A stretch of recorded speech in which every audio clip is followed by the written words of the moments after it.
មានលុយដើរលេងស្រុកលើចាយមិនអស់លក់ឲ្យគេការមិនធ្វើដើរតែលេងមិនសំញាញ់សល់ប្រាក់លៀនដំរីក៏មានស្រែក៏មាន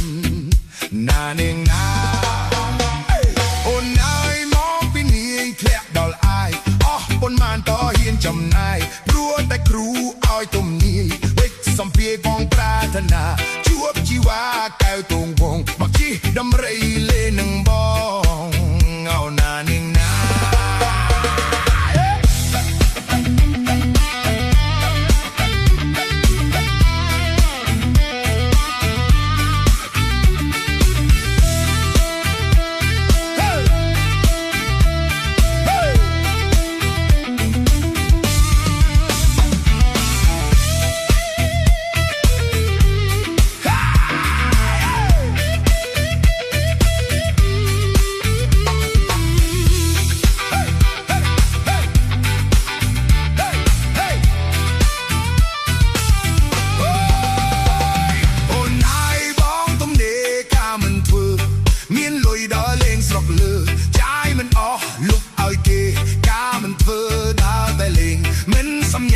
សល់ប្រាក់លៀនដំរីក៏មានស្រែក៏មាន